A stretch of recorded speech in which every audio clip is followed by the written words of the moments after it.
And so now we'll study the impressive and formidable attributes of Behemoth. As the text stands at Job 40:17, we read, Job 40:17, "He moveth his tail like a cedar, the sinews of his stones are wrapped together." Behemoth moving his tail like a cedar has caused not a little trouble for expositors, more so because the Hebraic word chafetz actually means to bend, to curve. And as for the second stick, well, this certainly has some bashful explaining to do. But staying with the first stick, we switch to the Septuagint and notice that its text states that Behemoth sets up his tail. For this is what the Greek verb istemi means, to make, to stand, to set up, to establish. And the sense is not that his tail stands up from his rear end, but that from the ground to his rear end it stands up. Some animals, like the kangaroo for example, use their tails occasionally as an extra leg, which increases the stability of the animal greatly, especially when threatened. Without its tail, there's a good chance that the kangaroo can be pushed over, but having its tail there, acting as a third leg, reduces this chance drastically. And now, as we turn to the Peshitta, we can notice that what Reverend Bauscher has translated to lift up from the Aramaic zakaf means likewise to put up, to erect. So for all intents and purposes, to make, to stand, to establish. Furthermore, as we columnize zakaf with the chafetz of the King James, the first comparison that we'll make is that they both have a f, only that being the final consonant of zakaf makes it a peculiar shape. The second comparison is that the k of zakaf, which is like our k, but between the back of the palate and the tongue instead, is very similar in sound to the ch of chafetz, only that more air is forced through. And so a case is made here that an error in oral transmission has been made at some point in time. And now I'm sure that you have noticed that what looks like an apostrophe to us, the yod, here expressing the third person singular pronoun he, could easily have been the z of zakaf, but having lost its stem. And so let's assume this to be the case, for it being so plausible. And thus we arrive at zakaf, which means to raise up in the Hebrew, albeit having a yet unexplained ts on the end. But what this last amendment does, however, is to deny this hitherto compound term of its pronoun he, formally represented by the yod. We can look to the Peshitta's zakaf, but the pronoun has been supplied in translation, for it is implied in the Aramaic.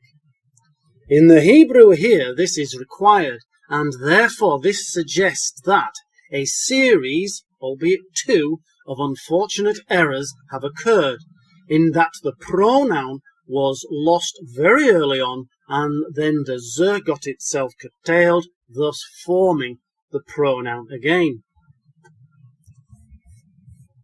And what has made this second error possible is the curious ts on the end, for without another consonant, the remedialist would have been stuck with a word meaning to be barefoot, and in all probability wouldn't have occurred. But anyway, can we explain this wayward final consonant? Well, let's take the ts in its final form and separate the stem from the offshoot, and then notice that the longer character now resembles a n in its final form. And there is in Hebrew a grammatical phenomenon known as the paragogic nun, or sometimes nunation. Nun is the Hebrew name for our N, and paragog has to do with the addition of a sound at the end of a word. Its meaning is not entirely understood, perhaps lost to history, though in Arabic and Aramaic its meaning is understood to be modal. Now, the hesitation of our nun being a paragog is that this archaic phenomenon is typically exhibited in the third person plural, both masculine and feminine.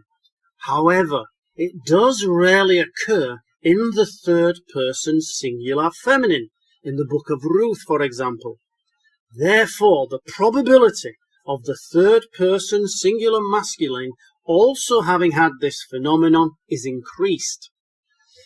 And if this deduction be correct, then this is possibly the last remaining example in the third person singular masculine. And to add more credibility, the paragogic nun, for linguistic reasons, is often preceded by a vav or a yod. And some of you will no doubt have noticed already that the smaller character from our divided could be either a skewed vav or a yod with the ink trail of a handwriter's quill, or whatever they used back then. But whether the paragogic nun be present or not, the verb zakaf is rightly situated, as will be proven shortly. Accordingly, Behemoth sets up his tail like a cedar, in that from the great stability that he already possesses, by planting his tail, so to speak, he can increase his stability even more. Stability is key in this verse. And in figure, the Bible has something to say about the tail. If the nation of Israel were to do good, be obedient and hearken to the voice of the Lord their God, then he would make them the head and not the tail. He would have the kingdom above all other nations and not beneath them. In the book of Revelation, the red dragon used his tail to drag a third of the stars of heaven away and cast them to the earth. And if the red dragon be the Roman Empire, then who was the tail? Israel was part of the Roman Empire, and it was not the head. Therefore, by God's promise of reward, in that Israel would be either one of the two, the head or the tail, Israel was the tail. The stars of heaven were the wise ones foretold of to Daniel while he was being informed of the time of the end. And this time was the end of the nation of Israel and the desolation thereof, not the end of the Israel of God, which is Christendom, for this was just the beginning. For the child struggling to be delivered was not the baby Jesus in the womb of Mary, which had already passed, but Christendom from the womb of Jerusalem, who formerly followed the times and seasons of the moon, but now of the greater light. And this was not the first time that Jerusalem, even Zion, figured as a woman, had given birth to a nation, figured as a man-child. At the time of the proclamation of King Cyrus, the Persian king having made a way for the rebirth of the nation of Israel, Jerusalem gave birth without travail, without pain, and in one day a nation was born. In other words, Jerusalem was suddenly repopulated by the returning exiles. And we notice here in Isaiah 66:8 that the plural children has been put for the collective singular man-child. At the birth of Christendom, the woman would have pain. She would travail from immediate persecution. But as God had already said of his intentions, shall I bring to the birth and not cause to bring forth. And so spiritual Jerusalem was suddenly populated by those very first Jewish believers, despite their reactionary kinsmen. This expression of a nation being brought to birth, but during a time of an outward oppressor, is attested to in the Old Testament. Hezekiah, king of Judah, who'd led a temporary reform while all nations of the earth were under God's judgment, a judgment which brought an end to the kingdom of Israel and almost Judah, Hezekiah with the remnant were as a miraculous, travailing virgin daughter of Zion. But her strength to deliver herself was altogether exhausted due to the attacking force of the Assyrians. For if travailing with child be a struggle enough, how much more when attackers come? Thus was the struggle for those early Jewish Christians at the persecution of the worldly Jews.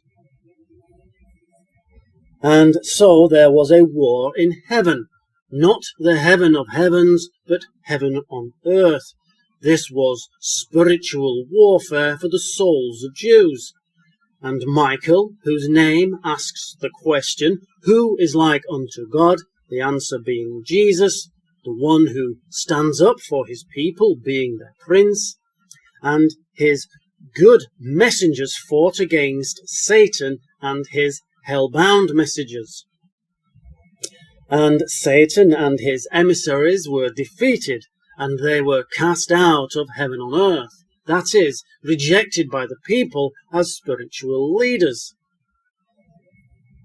And we know almost precisely the time when Satan was ousted. Luke 10:18, and he, Jesus, said unto them, I beheld Satan as lightning fall from heaven. Such was the speed at which the old serpent fell in Judea, a testimony to the jubilant message of salvation from Jesus and his messengers.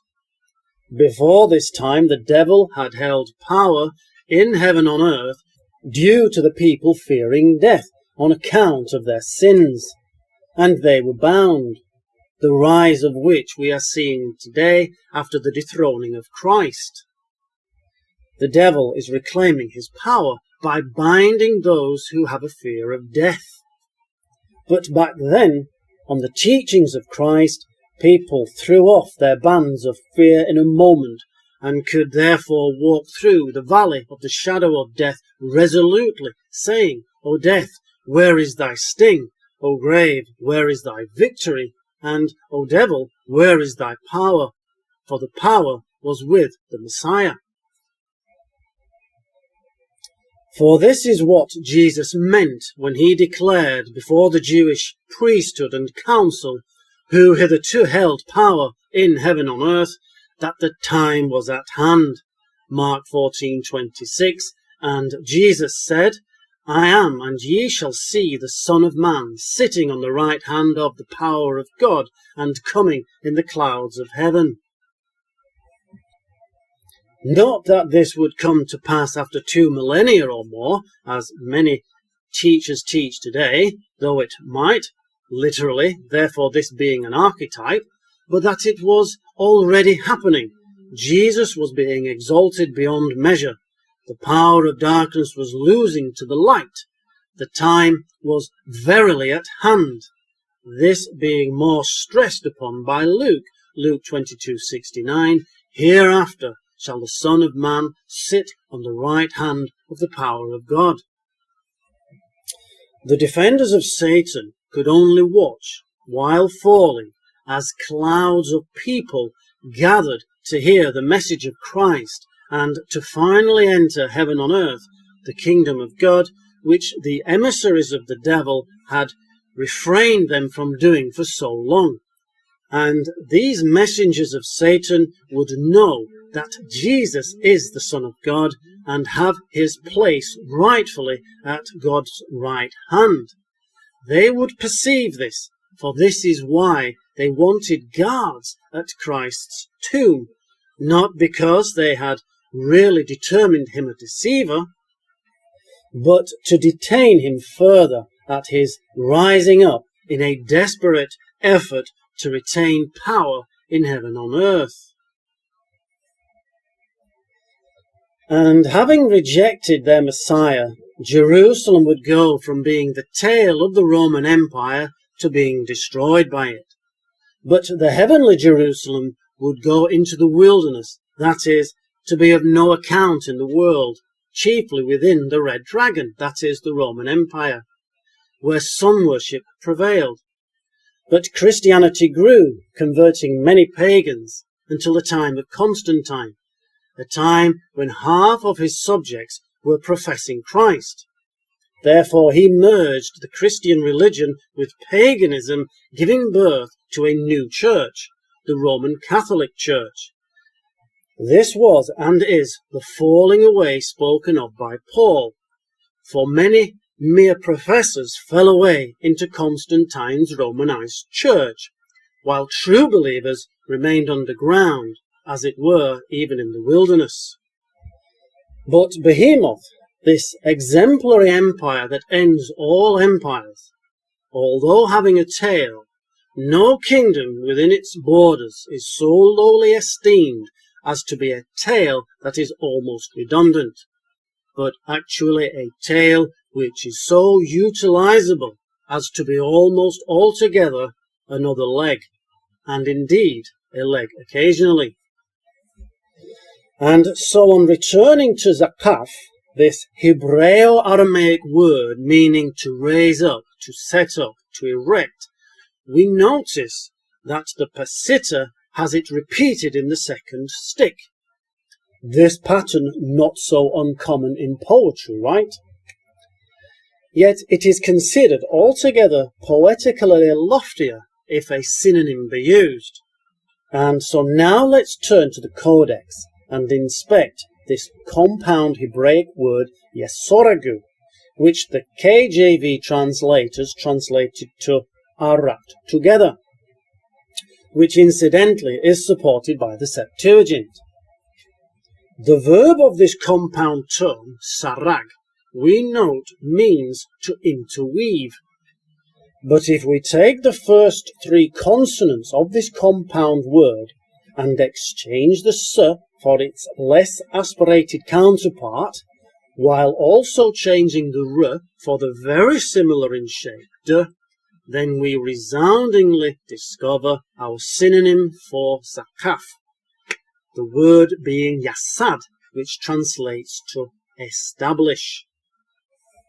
And then, with the remaining consonants, the g and the vav, well, all we have to do is simply exchange the g for the similar in shape n, while leaving the vav unchanged, and we then have the appropriate reflexive verb ending to suit the context.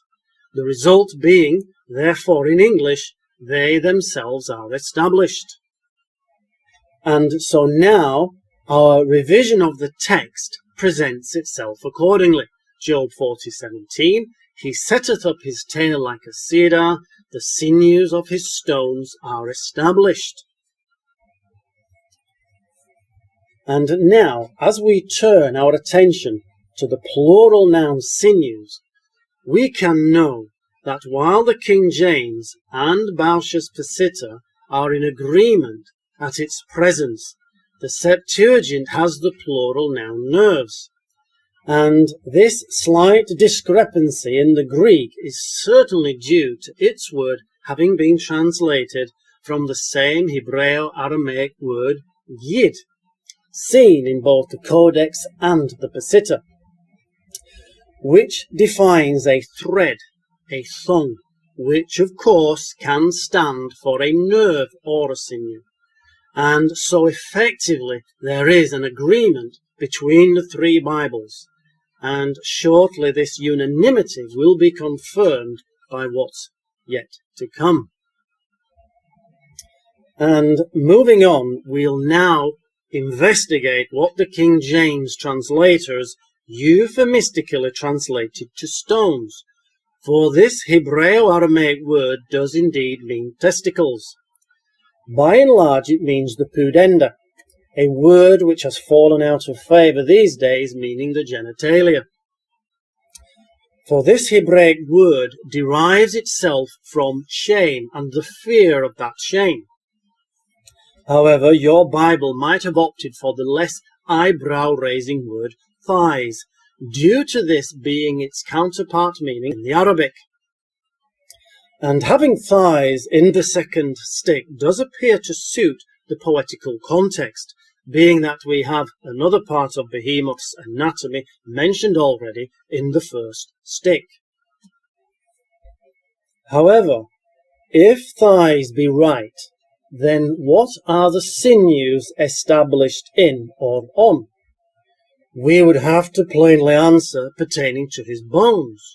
Okay, but if this be the case, could anything poetic be gained from this plain fact of anatomical life? Perhaps, but I would like to turn your attention to another Hebraic word, namely regel, which according to Gesenius was erroneously understood to mean pudenda, and he cites two passages where one could be forgiven for reasoning why.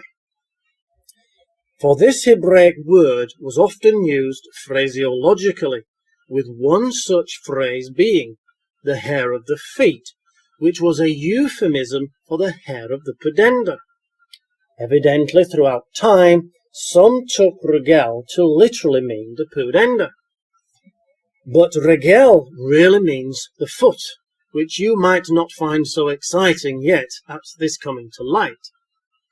And after our newly recovered verb, establish, got itself corrupted into the verb interweave, then those who knew of the phrase as the hair of the pudenda, though should be hair of the feet, had little qualm with the second stick reading as the sinews of his pudenda are interwoven, thus exhibiting Behemoth's defence of this most vulnerable of parts. Only later, I offer, a remedialist who understood that regel did not literally mean pudenda but foot, changed regel to the would-be synonym pachad, which really does mean pudenda. But why should feet here excite us so? Well, imagine if you will the very base of a tree, the bulk of it partly in the ground, and then think of the thick roots which emerge almost horizontally out of the ground like sinews up the instep of your foot, which then ascend the base of the trunk like sinews that travel up your ankles. Well, then we have something of a poetical insight. We don't always see the roots, but we know they are there, and nearly every tree has this corrugated circumference at its base, resembling sinews in the upward direction. And therefore the sense continues with that of the planted tail, so to speak, that is, of the immense stability of Behemoth, as though his feet were deeply rooted in the ground like trees. But then the question may well be raised, how can we know for sure that the second stick relates attributes of Behemoth to trees, even though we know that this is quite probable, being that this is indeed poetry? But can we be sure?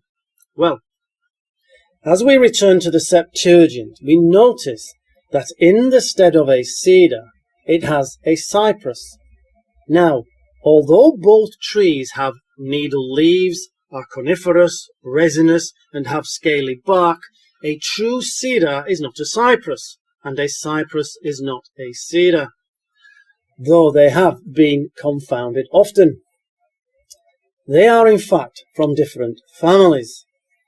But even though they be confounded at times, there appears to be no reason why a translator would translate Hebraic cedar to Greek cypress. Therefore, and to the exalting of the poetry, both the cedar and the cypress were present originally. Accordingly, the final render is wonderfully put thusly, poetically expressing the great stability of Behemoth, the epitome of empires. Job 40:17. He setteth up his tail like a cedar, as a cypress, the sinews of his feet are established. And we can finally note here, for the record, that the comparative synonyms like and as are not necessarily expressed by two distinct words, rather synonyms in biblical Hebrew, but often expressed solely by the prefix ka. For example, Psalm 37:2 and 72:6, just to randomly choose a couple. And this makes the losing of the phrase like a cypress more easily done, seeing as only one compound term was lost rather than two words, which evidently happened to the stick that got itself into the Masoretic text. But as for that Hebraic text that got translated into the Greek, well, that had to lose apparently two words, like and cedar, which of course is not as easily done. But let us note that the Hebraic word here for like is chemo, and chemo is actually the fuller, distinct form of the prefix, which could have been pulled away from being a prefix by a copyist at one time. Be that as it may, it's more difficult now to not see this amended text as the Lord originally spoke it to his servant Job.